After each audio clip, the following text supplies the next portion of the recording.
Alrighty, ladies and gentlemen, we are live. It is 6 p.m. on Monday, the 24th of July. I am James Burton, creator of Damage Incorporated and creator for Scattered Comics. And with me today, I have the illustrious Keith Carmona.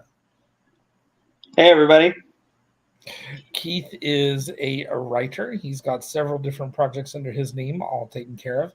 Blank is one project that is out there as a comic book that he has printed and sold at cons right next to me. And he's also got the project Dr. Dream, which you are on issue... We're working on issue 5. Yeah. Issue 5. So he's got plenty of stuff out there and done. And as a matter of fact, he had a Kickstarter. It was a bit of a quick starter to get things going, where he is offering up a novella or a full-blown novel of Blank. Yeah, it's actually a novella. Technically, when you get into it, it's like a novelette, but we're not going to parse words over a few hundred words, so we'll go with novella. That works. And Blank is a hella cyberpunk story, where it's got a lot to do with like corporate ruling, upper class, and wiping people's memories, and all kinds of intrigue that has got to do with that kind of a situation. I've read the comic. I enjoyed it. It's been a while though, so I'm looking forward to getting my copy of the book and reading my way through it. That should be hecka fun. Let's see here. Some of the stuff I wanted to talk today, because we do both have projects going on right now. Damage Inc. is going to be funding on, or it has reached its funding goal, but it's also going to be going all the way till Thursday. So I'd love to see us hit the third stretch goal, which isn't too far away. We only have like $240 some odd to go, and it's going to add pages to the book, introduce 3 new characters, and I'm looking forward to making everybody laugh, because one of the characters is one of my favorites. His name is Sal, and he is based on a friend of mine that always just makes me laugh, and he's paired up with his best friend Gate, who has the ability to open up interdimensional holes and put things in them. And both of them, they're 2 really good friends of mine, and they've always put a smile on my face. One night they both took the time after I was done GMing to go into my house and go to every room except my bedroom where I was sleeping and flip every piece of furniture upside down. They disassembled lamps and reassembled them upside down. Oh man, that's too much. Yeah, the only thing in the house they didn't flip over was a projection television, because it'll damage it. But they even flipped over a spice rack that I lived in that house for 8 years. And they did that in year 1. And for the next 7 years, I never figured out that my spice rack was upside down. Wow, with friends like that, right? It's one of their favorite stories. They seriously stayed there until 6 a.m. to do that. Oh wow! Like working all the way through the night. Oh my god! Knuckleheads. So I'm looking forward to doing the story about those 2 characters. They're gonna, I hope they're gonna bring some levity and some good character development. We'll see how that goes. In the industry right now, we got a few different things going on I thought would be fun to talk about. For example, we have San Diego Comic Con that is gone through this week. As a matter of fact, Eli is down there. I hope he's enjoyed himself. I've been watching his videos. And Eli is another member of Scattered, fun guy who does a lot of things with manga style approaches, and he's a really nice guy, and he's spent his whole weekend down there, so I can't wait to hear more about it. However, San Diego's different this year in a way that it hasn't been for 20 years, and that's that Hollywood took its damn nose out of the freaking thing. So comic creators got to be the spotlight. Yeah. So instead of giving videos and snippets about whatever the hell is going on in Hall H, or whatever trailer they wanted to drop, or whatever thing they wanted attention for whatever streaming project that's going on Netflix, none of that really happened. Instead, I've been seeing videos like Matt Hawkins talking to Witchblade at his Top Cat booth. I've seen videos of Todd McFarlane teaching people how to draw Venom. I get to see creators like us who are doing their best to speak to other people at San Diego. I got to see friends of ours that are vendors like Anthony Liano spending time at the con. I got to see all of that because the algorithm wasn't trying to force feed me garbage I don't want to see with all the flippin' Marvel movies. And you were probably looking at this saying, "Did I just go back in time or something?" Like when it first started. Look, superhero movies and stuff. I love them. I'm not going to say that I don't, because I do when they are good. I've enjoyed them as much as everybody else did. I loved seeing Iron Man. I loved seeing Thor. And I hate the Avengers as a group, but I did love seeing little pieces of it. I've enjoyed the new Spider-Man movies. I've enjoyed plenty of it. But in all honesty, the people who are making most of the works, they're not fans, and they've been making garbage for the last couple of years trying to why didn't we make $1 billion from this movie? We put $400 million into it. Well, you're not a fan. You don't even understand why the character is interesting in the first place. For example, Mobius doesn't work without Spider-Man.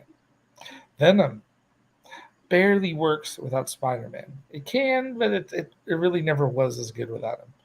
And having freaking Venom running around with Carnage and having Spider-Man not involved, it doesn't make sense to a fan. Like having Luke Skywalker give up. I don't even know how to compose words that don't sound offensive, because I don't know about you, Keith, growing up watching those heroes and then having those heroes. The point of a hero is to have somebody to aspire to. Mm-hmm. Yeah. The hero's journey is there for a reason. Yeah. Yeah, and certainly the Star Wars saga sort of fits that. I remember Joseph Campbell actually went through in detail the Star Wars series. The first 3 episodes that you and I, episode 4, 5, and 6, I went through in detail, I want to say it was like a 2-hour period, in talking about the importance of the hero's journey and where a lot of those stories and subplots and things like that come from. And he linked it all back to our myths and fables that we grew up with and liked so much. So it's really, you're right, it is really understanding story and understanding characters. Just throwing some money at a project, right, isn't going to get it done. It's just not. No, and right now, a lot of the studios, after throwing all that money at the wall and giving projects to people who don't understand what was attracting people to them in the first place, it's creating a vacuum. There's like a giant collapse going on. There's animators being thrown on their butts. There's actors and writers. That we have this nightmare with AI, where half of Hollywood is saying we can't live off what you're paying us because you'd rather pay an AI to write generic garbage than work with real writers. And there's stuff like that going on with the unions. And all of this is basically just a course correction from studios over investing in things they don't understand, and then saying, why didn't this make $1 billion like the Avengers did? When the Avengers is a culmination of a plan with really good writers, a lot of them being fans, who spent over 10 years driving towards that one piece at a time. A lot of your writers do live paycheck to paycheck. And so while they're out there picketing, they're not getting paid. The whole streaming service has really brought this to the forefront, that a lot of these writers have not had any kind of a contract with streaming residuals in it. And a lot of these contracts have been around since the 90s with no real changes to them, nothing significant. And the technology is such that, you can go see a movie on your streaming device, and a lot of your writers and even some of your actors are not getting residuals on that sort of repeat. And back in the day when we had physical copies, right, when we had record albums, we had cassette tapes, we had books, we had movies on VHS, DVDs, things like that, that all of those residuals are written into contracts because it was a physical good. Well, now there's no real physical good. You can track that stuff very easily, but that's not written into anybody's contract, unfortunately. And that's part of the biggest concern. Right. And the second that the creators, it's like this. Why does Venom not have the spider on him? Why? I'll tell you why. Because Todd McFarlane had in his creation rights when he created the Venom that if they use what he created visually, they have to pay him part of it. They don't want to pay him. They don't want to give him his 2% or whatever it is. They don't. They want to find a way to get around it. Oh, this isn't the Venom McFarlane created, or there's every other version of that out there, that whether it goes all the way back to Bill Finger not getting credit for creating Batman, or all the arguments about Stan Lee not being the only creator involved with Spider-Man or Fantastic Four, all the things that screwed over Jack Kirby. Nothing changes because human beings are always trying to drive towards one thing or another. And right now it's just at the forefront because of all of the union pushback and all of what's going on. Now, unfortunately, the last time this happened, we were given reality television. Yeah. That's how they got around the writer's strike. Right. I remember that. And we've been paying the price ever since. Oh my God. This is going to create some weird version of Jersey Shore or some other thing. Well, we'll see how it goes. And then we got America addicted on those really, garbage stories that are neither reality nor good writing. I mean, it's just trash. I'm sorry if anybody out there is a big fan of, Survivor or whatever, but no, I'm sorry. Well, like I watched Survivor. I wasn't an addict because of the storylines. I just would watch it and go, I'd argue with my wife about who's going to win, and then see who ended up being the person that walked away with the money and going, haha, I was right, or damn it, I lost. It was more of like watching the most weird version of a horse race you can think of. That's how I saw it. Okay. I was more addicted to all the build your own motorcycle shows. Oh, okay. Yeah. That's fun though. Like actually somebody is like creating a product, right? It's not, I'm getting a huge dose of drama for a cash prize thing. But I admire the building kinds of things. That's pretty cool stuff. So did I. That's what drew me to it. But there is so much fake drama in it. Yeah. If you talk to any of those guys now, they talk about how they were like super duper rock stars and that was going on, and now they can't even. They have trouble keeping the garage open. Yeah. Because they're not on TV, or they've had to change how they do everything because of it, or they talk about how they had to like fake drama left and right that they were actually really good friends with the people they were competing with, and it's just funny. Everybody's always got to do what they got to do to get attention, right? Well, the one thing that has to happen in this, and Silver Silverman, I can't even say her name. Sarah Silverman, the comedian, had an excellent phrase, and you and I have said this before, actually, as artists. Pay your artists. Period. Yeah. Come on, damn it. Pay them. You got to working with people. Dude, that's another thing that's going to happen. There's going to be I didn't even think about that. If there's a flood of damn television and movie writers flooding into comics again, like it was back in like 2016, 2014, my head already hurts. I can't wait. My next con is Chico Con and Sinister Creature Con. I'm going to be at Sinister Creature with Sean Barber. Nice. Table. Yeah, and I'm looking forward to being at both of them. But dude, if I get one more writer coming up to my table to pitch to me, I need to put up a sign that says, "If you are a writer, don't pitch to this artist." Okay, but you remember I did a video about that. Actually, I actually advised my writers. I advised my writers how to pitch an idea if you want to do that, but they had to go through in a bad way.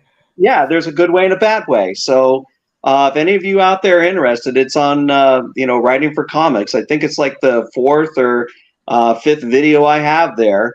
I always say, be courteous. If they're saying not this time, just walk away, that kind of thing. But get a business card too, because maybe now is not the right time to talk to them about it. Maybe they'll have time for you later on or something like that. But don't be pushy with it. Okay, so there's a couple people talking inside of the comments. The first one is Kira. Kira is announcing, Kira Burton, my sister, who also works with me on projects. She's a poet and a writer. Yep. Hey, baby sister. Her quote is, "I'm going to be a Kardashian."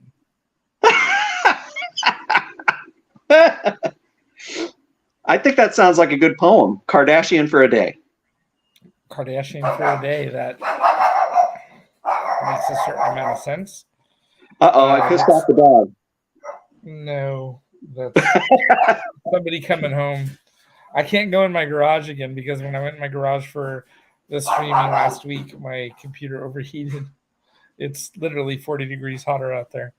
And Jason Doobie, Jason, head of Scattered, brother to us both. He has said, "What is up, my brothers? Now I get to watch you guys." And that's basically because Jason streams every week. And Keith, I'd love to get on there and make comments to distract him as much as possible while he is trying to get work done. It's a guilty pleasure of mine. I do admit that I enjoy doing that to him. And it's always funny to see him do his best. He's a really social guy, and I love watching that. So what's up, Jason? What's up, Kira? I do my best to keep the trolls out of the chat on those Friday night drawings, but then add a few things like This Day in Comics and stuff like that, just to liven it up a little bit. Yeah, I'll admit it. I'm an attention hog. I do it for other reasons. Now, I'll post a link in the comments a little bit later where we can share that video where you're describing that type of collaboration relationship. Now, you and I have collaborated, and in my book, you got to write half of the story where Damaging has to face some crazy interdimensional spider things. And I'll be really clear. I didn't have a problem collaborating with you. It was easy. Yeah. The whole writer versus artist thing, it doesn't happen on every project, but it happens where people go into it with more ego than plans. Yeah. And more, and they don't use communication to shore that up. That's always a big part of any project, no matter how big the project is, no matter whether it's creative or not. Communicating to everybody involved what the goal is and what everybody's role is the cornerstone. And you talked a lot about that. It was also a topic that you and I spoke to every time I know that I spoke during the oh gosh, I just dropped a word. During the youth teachings at Miraloma High that you were in charge of. Anytime I was there, that was a very big part of the lesson and the conversation. It always started with get the project done, and then it always wrapped with working with others and going into it with the mindset that you teach, which is that communicate about the goal of the project first, get that agreed on, and then everything else after that is nowhere near as challenging as long as you have that good starting point. Yeah, I think clear communication between writer and artist as to what the story is, what the artist can get done in the allotted time period and stuff. And as a writer, you have to respect that because they want to put out a quality product. But let's say, for this project, it was, the kids had to finish a minimum of 3 pages for the art class. And I told my writers, I said, go ahead and write the whole script. That's fine. Go ahead and let them choose what scene or 3 pages they want to do. If they want to go further than that, fine, let them. Always stay in constant contact where they are in the process with penciling, with inks, with colors, things like that. If something bad happens, and here's the one thing, James, this is the one thing that I didn't really reveal to you at times, but you probably can figure this out, right? teenage writers and artists, right, collaborating on a project, sometimes do not tell each other when bad things happen. Because they're too embarrassed that, oh my gosh, I just lost all of my pages, or shoot, I have not finished the script, or whatever it may be. All of those little things came up in the process of creating this comic at the end. And this is why, and this is important, why we keep talking about that. Keep talking to each other, keep communicating. I don't care what it is. And one of the great things, James, is these books went beyond 3 pages. We actually had some books that got completely done. Yeah, I got to review a bunch of them. I enjoyed it. Hey, I'm going to interrupt you, though, because Jason is being a distraction. He wants to make sure we understand that Dr. Dream production seems to go pretty smoothly with writer Keith and his artists. Yeah. He's paying a compliment out to the fact that you know how to handle that project. And as always, I would completely agree with him. Yeah. You gave those kids a lot of encouragement, and you gave them the structure that kids at that age need to know how to build on, because that doesn't change. It just gets bigger and more important, whether you're doing something creative or whether you're working in any type of a group dynamic. It doesn't necessarily change. The communication, the knowledge of the goals, and alerting to people when there are issues, that's a part of every single project. It's unfortunate that a lot of creatives have the type of personalities where they don't want to be a burden or thought of in certain ways. And as a result of that running similarity, they tend not to communicate when there are bumps in the road until those bumps become a mountain. Yeah. And then they become, in some ways, insurmountable, especially when you're up against a deadline or something like that, like these kids were. I kind of think about that time we had together and what we were putting together as far as, getting inspiration and joy from you, which was important. And that's really what kind of drew me to, no pun intended, to doing this unit anyway, right? Is to get that collaboration together for some visual storytelling and things like that, and showing these kids that, look, you've quietly written and drawn these things in your own home or in your sketchbook or whatever. Let's bring those things to light. Let's bring them to the forefront, because there's a whole community and a whole market for you if you love doing this. And in some ways, this might be your gateway to sanity for some of us. I mean, to be able to sit down and, I knew you were going to say, you were going to get to that, but don't let this die here. Don't just say, oh, well, the unit's over. No, if you love doing this, keep doing it. Keep writing and drawing and collaborating and things like that, because it is a joy that it'll be hard to find somewhere else. Just keep doing that. Don't put it aside. A lot of people let go of that creative source of inspiration, healing, therapy, whatever they want to call it, and the joy of being a part of that. For some people, it's baking. For some people, it's wrenching on their ride. For other people, they're sewing. Everybody has it. And in generations past, everybody was doing that because they had to. If you wanted a pair of pants, you had to make a pair of pants. If you wanted to have a quilt, you had to make a quilt. Those things are all creative. And in this day and age, people are more consumed with being the consumer and having it now, not understanding the joy of those journeys. That goes to this too. It goes into back to that whole thing about AI. AI is this ridiculous shortcut where a writer can go on and say, I want a picture of this person doing this in this person's style. And the way it's programmed, if that person's style is inside of the database, it will spit out a mediocre knockoff version of it.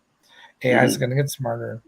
It's going to be able to do a lot of other things. But one thing it will always be is fucking lazy. Because I will tell you right now, there are quilts my grandmother made when I was a child that now if you try to buy one will cost hundreds and hundreds of dollars. So people won't do that. They're going to buy the $10 one that got made by the sweatshop in the Philippines, or they're going they're going to get the regular blanket that just had an image printed on it at a print shop that has a big enough sublimation printer. They're going to do things like that, but it's not going to be the same quality. It's not going to be the same value. It's not going to be the same lesson. It's not going to be the same anything. Yeah. And that's not a generational thing. 6 generations ago, people weren't riding unicycles, or not unicycles, those weird bicycles. And because they just thought a car was, too complicated. They couldn't afford the car. Mm-hmm. They made their clothes because they couldn't afford to go to Sears. Yeah. They back then it would have been Sears because it's catalogs, but it's not that they listened to the radio because the television wasn't around. They didn't have any choices, so they did the best with what they had, and some of it ended up being creative to do their best with it. When humanity has certain things taken away, they end up having to find a way to get through it. And as technology improves, so does our laziness. In a way, yeah. I think, in fact, I just wrote an article about this because we've had to deal with AI technology on campus with plagiarism and things like that. Oh, yeah. I'm sure ChatGPT is writing half the homework. Well, yeah, and I mentioned in the article that I'd caught a couple of kids because our software still very new at catching AI. But I did confront a couple of kids on it, and one kid showed me his handwritten draft, and sure enough, it was, his draft. It was just tagged as AI. So that's strike one on AI detection. The other one didn't fight with me whatsoever. But that was a pretty easy one. When you've got a narrative that switches pronouns, verb tenses, and repeats certain words and phrases throughout a research essay, and you know what the bad thing is, James? Here's the bad thing. He didn't need to use it. He was already a bright student. I don't understand why he chose to do that, just to be lazy, I guess, as you were saying. But I think we need to look at AI as another thing. It's like anything else. And I had mentioned this in my article, too. It's like, when the synthesizers came along, they said, oh, well, that's the end of music. And when Photoshop came along, oh, that's the end of artwork. And it wasn't the end of things, right? We're going to get technology, as you said, but we have to look at them as tools and use them wisely and use them ethically, I think is the big thing. And it's to the point where you can't put the toothpaste back in the tube or the genie back in the bottle. So then what are we as a community? What are we as an artistic community going to do with this? Well, I think first thing we need to do is preserve our original work. Find ways to, if someone's borrowing your imagery and, and using that for AI and stuff, we need to track that stuff down. And hopefully the community is going to respond on that. And we're going to get some regulations on that because stealing is a no-no. I mean, you shouldn't. It's your work. It's your craft. That kind of thing. Yeah. Absolutely. At San Diego just a little while ago, I've called out lazy ass print wall creators before at cons. I remember at last ChicoCon there was a guy like that, but this time he got kicked out. Like there was a guy who was using AI, and he was just using it on all these people's different work and had all these prints made and went to San Diego to try to make a quick buck. And that's kind of another example. The guy had enough intelligence to go do all of that. He had enough resources to spend money on fucking San Diego, but he didn't have the effort to make his own stuff. I mean, look, I'm going to be honest. I think that if you show up at a con and you have a print wall where you have 52 different images that you've done in the same style of all these characters that you didn't create, you're in my opinion, you're not doing yourself any favors. You're going to make a quick buck off of people that are looking to get creations that they recognize. And I get the draw of the money on it, but you're going to get, I don't have a high opinion of those people. And I'm really vocal about it when I'm at conventions. I cannot shut up about it. mainly just because a lot of conventions are hard enough to get in. That if you are somebody who's busting your butt and you've made these books and you've printed this stuff and you've done these other prints and you've done all these different things, and then in walks the guy with a briefcase and a piece of black cloth that he has behind him, and it's just them doing a certain style and then putting up a bunch of stuff they don't get. I see that as the same thing as AI. Mm. I don't see the creativity of taking somebody else's creation and asking it to be in a certain style. And like, I get your point. It's a tool, and there's right ways Yeah. to use the tool, and there's wrong ways to use the tool. Yeah. But in my particular point of view, that always really disappoints me. And what is even most disappointing about it is when the guy is good and he didn't just run a color filter in Adobe over it, and he didn't just have AI modifications done to some basic things, and he didn't just rob somebody else's designs off of DeviantArt. He actually sat down and made something good. It's really frustrating for me because I'll look at it and go, man, I would have loved to have seen him do something, or her, because there's a couple like that I can think of too. I would love to have seen their original work all put together and something that's going to tell me a story more than that they really, really like to splash watercolors in a certain way behind a figure. Yeah. Yeah. You know? Yeah, definitely. It's certainly, and you've probably seen this, where the talent is certainly there, and they just chose not to go that direction. As you said, make a quick buck on it or something like that. It's interesting because, it was, I want to say it was in the 90s, maybe it was the early 2000s, where, and I think they're still famous for doing this, Disney, taking control of its characters and stuff like that. I mean, just being real, dicks about it. I mean, that the corporation has taken over the imagery now. So. Yeah, and when you get into copyright, there's a lot of different complicated levels of that conversation. And yeah, I don't want to act like I'm a legal expert on the entire thing, because nobody's ideas are the same. They're and any time you think of a space cowboy, somebody else has thought of a space cowboy. When you want to make a ninja cowboy, somebody else has made a ninja cowboy.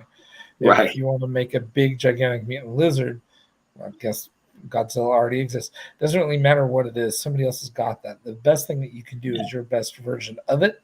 And those are the creators that I have the most fun interacting with. I want to go and check out things like Travis Gibb had a real stroke of genius when he sat down and he decided to do the Cthulhu versus stories, for an example.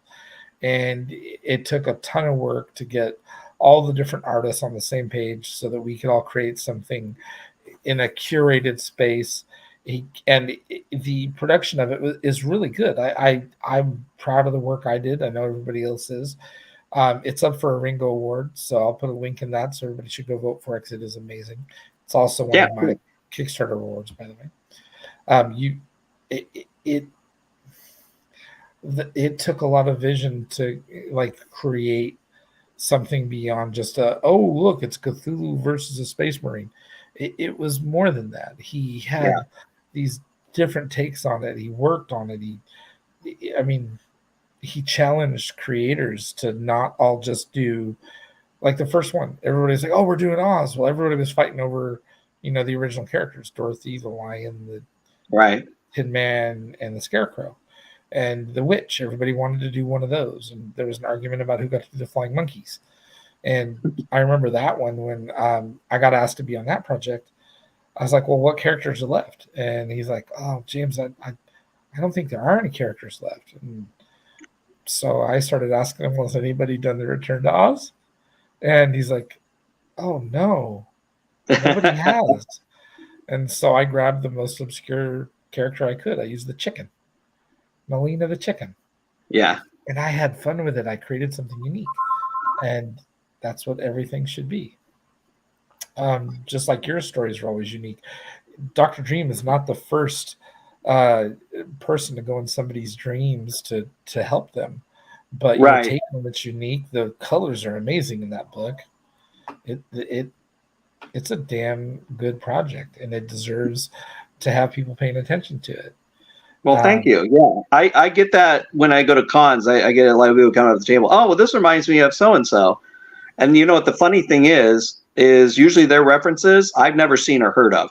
So, so I guess that makes it uniquely mine, I suppose. But you're right. I mean, there's been other stories about people going into dreams. There's even Native American stories of dream walkers and things like that. That goes back a long way. Back in Native American myth and things like that. So come on, dude. My main book is about guys fighting monsters. Like literally, they're just running around and causing trouble yeah. and just doing that. It's how many books are there like that? There's a million of them. But it's about how I do it that makes it fun. It's the work I put into it, the effort. Yeah, and your own spin on it too. Yeah, I like to think that that's exactly what it is. To me, the humor is what really drives me to Damaging. I'm reading those books and I always think, man, somebody's going to say something or something's going to happen, and I can't wait to get to those parts. I'm kind of impatient, I guess, in that way, but it always invariably happens. Somebody screws up and it's hilarious, or somebody just goes absolutely ballistic and they weren't supposed to, or somebody doesn't follow the orders, or whatever. It's brings great. the wrong ammunition. Right. Tries to kill spiders with grenades. There's always something, and that's one of those things that I do in that book to make it interesting. Every writer has that take. You've got your own. You've got your own with Blank. It's not like every other cyberpunk. Like most of the cyberpunk stuff I read comes from like Shadowrun and from the cyberpunk role playing game, and most of those are basically really long gunfights. And with a little bit of computer hacking mixed in. Yeah. Your book was a lot more about people hacking the mind. Yeah. So it's a lot more dystopian than it is cyberpunk. It's really the guy wandering around in this world that's completely turned upside down on him, and it happened almost overnight. I mean, it was simply a matter of taking over a small town, putting in some of the work and the implementation that Professor Kind was developing in secret. I mean, it was all part of a larger plan, and it just so happened that this town couldn't pay its bills, so it got bought out by a corporation. Which again, that story in and of itself has a basis in reality. I put that into the forward in the book as to where I got this idea and how it started happening. And it's weird. You kind of look at some of that now, and people controlling brains, people controlling people's moods through drugs, and all these other things. It's like, wow, this is hitting pretty close to home in some ways. But you know what? I think that's what good science fiction has always done, especially speculative fiction. Right? They've always managed to predict the future, right? Whether you're talking about Jules Verne or Star Trek, I mean, they've always given us a glimpse. And looking at how technology and stuff like that, how these new inventions sometimes can turn against us. That's definitely part of that genre. That's a part that I think one of the there's different authors who have done that a lot. There are guys like Greg Bear who's predicting that people are actually going to get their intelligences once the singularity occurs, that people are going to get born into a PC because they don't deserve to have a body with limited resources. Then if their brain gets to the point where they're mature enough not to ruin everything they touch, that's when they get a body. That's one crazy concept. Then you have like Larry Niven's Ringworld stuff where it talks about people being able to modify their bodies in every single way, where they can make translucent skin or genetically recreate themselves, that addiction gets bred out of human beings, all kinds of predictive speculative fiction, like you said. I think my favorite, though, is like Arthur C. Clarke talking about things like satellites owned by the Hilton. I just watched Space Odyssey last night, and I never noticed it as a kid that it's got like advertisements for the hotel companies as he's walking through the space station. I never noticed that before. Yeah, I mean, anybody who gets a chance to market what they've got, they'll slap it on somebody's car, put it up on a satellite. Yeah. I mean, it's going to be there. It's going to, and in a way, blank is that corporate world completely out of control, where it either you don't have a choice. It's like infused in your consciousness, and you're basically controlled by what they want you to do when they want you to do it and stuff, and you're just kind of a throwaway vessel. And that's why it's very it's very dystopian kind of thing. It's a very human against corporate and machine kind of situation there. You were rattling off some of those things about changing out your bodies and stuff. We actually have a little humorous episode on that. It's called Mud's Women from Star Trek.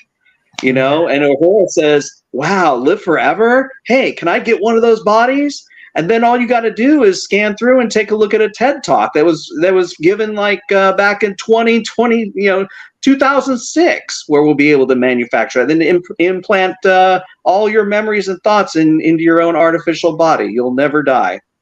So. Oh yes, I look forward to stories having no end.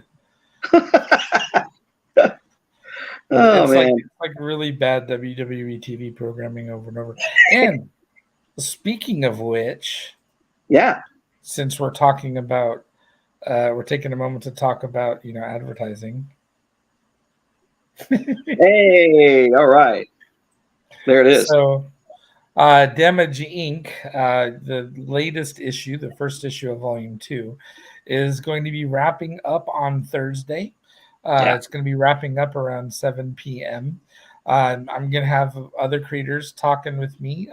You're, of course, always welcome to be there.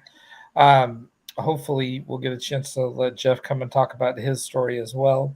And there's others that are going to be on there. I've got Ryan Crowbooth is coming, and Sean Barber, and I've got a few others that have all said they were going to come by and kind of congratulated on wrapping up. Damage Inc. has gone past the funding mark, and like I said before, we're just trying to reach that last stretch goal so that we can add some pages onto the book before going to the next one. Now, I'm going to put that away for a second. Try to find my Dr. Dream image. Oh boy. Hey, can I interrupt while you're searching for that? Can I interrupt for just 1 second? Because I did actually have an inspiration for that, a kind of I guess it was inspiration for that spider that Damage Inc. is. Yeah. I want to hear all about where that damn spider came from. I tried to make him I took liberties on making him look like a kaiju, so you go for it. Okay, so for some reason, one of the Dungeons and Dragons modules that was to me always fun to play was the Queen of the Spider ones, and I honestly can't remember the name of the module. Yeah, it's Menzo Miranda. Everything is poison. Yeah. Oh, you're one of those people. No, I just like the artwork. I really enjoyed that. Yeah, you see the Spider Queen and that kind of thing, and I really like that image. I'm like, okay, Damage Inc. is going to go against a giant spider, and that's just kind of what I thought. And I just went from there. Yeah, Lilith is. There's a lot of really good artwork in the realms. In the Forgotten Realms books that are from when I was a kid. They're amazing bits that are from all the Monsters compendiums and from the adventure modules and stuff like that. And there was a lot of really gorgeous artwork that had to do with Menzo. There was a great book series as well. And they had these things called Driders, which were these huge centaurs that were half elf and half spider. Oh wow! So it was good. It was good fun stuff. They were like black elves. Like what was it? They were called drows. No, they're called drow. Drows. Yeah, okay. They were a high elf that got forced down underground when they rebelled. Yeah, a long time ago. Fun stuff, man. Yep. Except whenever I GM D&D, we try to stay the hell out of there. As a matter of fact, my GM keeps threatening to make us go down there. I'm playing a campaign right now that has I'm playing a dwarf, and he keeps threatening that we're going to end up in the Underdark, and I keep threatening I'm not coming back. once you read the novels for like Drist and all of that, once you read those novels, you really don't want to have anything to do with that ever again. Because there's a lot of messed up things that happen inside of Menzo. The culture's matriarchal. And all the priests are women. The men in the stories are treated basically as servants. Oh, okay. So it doesn't create the best image in my head. And then on top of it, it has all these, like, they worship a chaos god. So there's these really messed up dynamics and what they're willing to do to each other just to encourage the favor of the gods they worship. So Wow. Menzo for me is a scary, scary place. Alrighty, I'm going to show the blank images here in a second. Okay. Mainly, I had a bunch of Dr. Dream stuff, and I'm having trouble finding it. So let's get that up, and we can talk a little bit about that.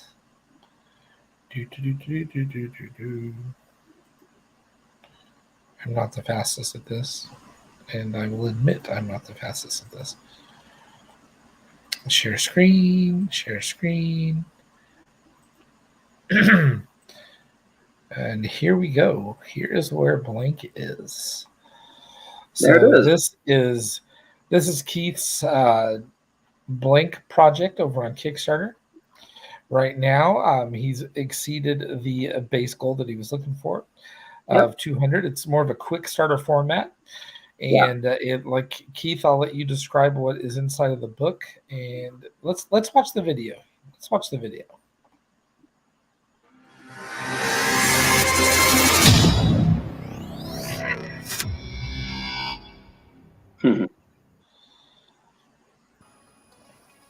Hi, Hey, there's I'm Keith. Keith Carmona. I'm a writer and creator with Scattered Comics.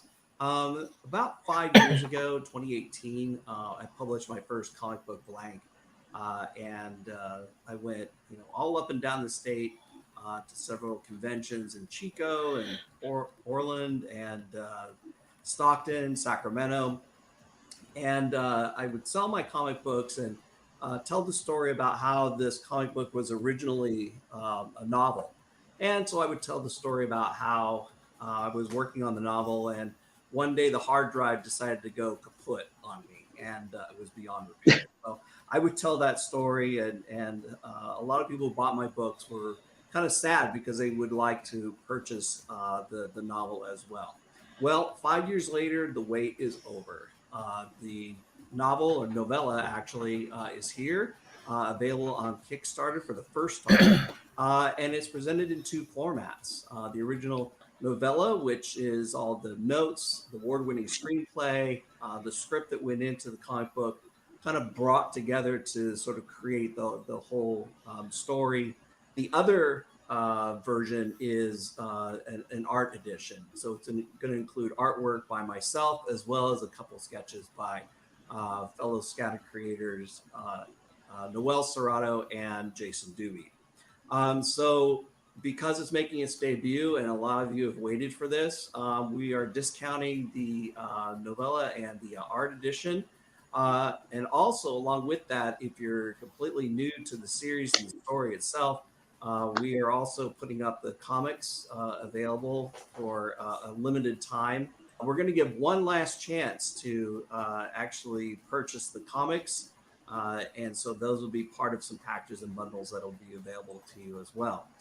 In addition, everyone who pledges $20 or more for physical copy, whether it be the packages or sort of build your own through the add-ons, will receive a Marion pinup T-shirt that was drawn by Noel. And the picture is actually a part of the artwork as well.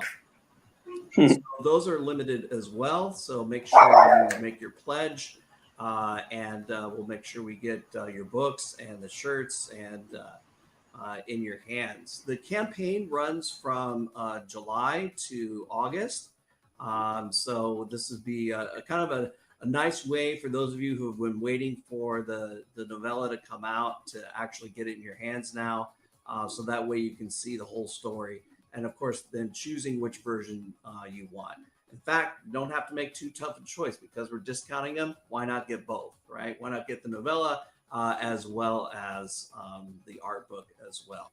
As always, want to thank every one of you for supporting the book, supporting my work, and thank you.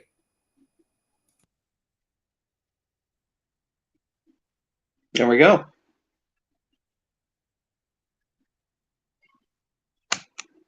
Thank you very much. Oh, can't hear you. Jason's been commenting while we watched that. He's talking about how great the logo looked. And then mentioned we're going to be watching a message from our sponsors. And then oddly made fun of himself. By the way, Scattered Creators, if you ever want that little logo intro, I can send it to you. It's not a problem. Yeah, we all get to have fun with that logo. Oh, I can have fun with that. I mean, it's work putting together videos and stuff, but you know, when it kind of comes together, it's like, okay, that's pretty dang good. I mean, Jason's actually done a few good trailers for his books as well. And like I said, with every experience, whether it's a video or a Kickstarter, we all learn something, right? Yeah, that's true. I learned that I really need to write a script for my videos so that I don't get 98% of the way through the video and spend 3 weeks editing it to realize there's a word in it that I have to cut out and restart over and then mess up the sound and start completely over. Yeah, well, the rough cut of the video you just saw was pared down from like 10 minutes down to like 5. That sounds about right. Okay, so we are approaching 7 p.m. Yep. Once again, I am going to leave down inside of the comments addresses for everybody to be able to find both of our projects, as well as if anybody has any questions, they're more than welcome to reach out to me. I can be found on Facebook, or I can be found at www.angrybrainartworks.com. And both my own work and Keith's work can also be found at scatter.com. Mm-hmm. How would everybody find you? They can go to keithcarmona.com and they can message me there. You can take a look at my works, and of course it's scatteredcomics.com. We've got there's actually some merchandise actually on sale there, or you can message me that way. And yeah, those are usually the two best ways to do it.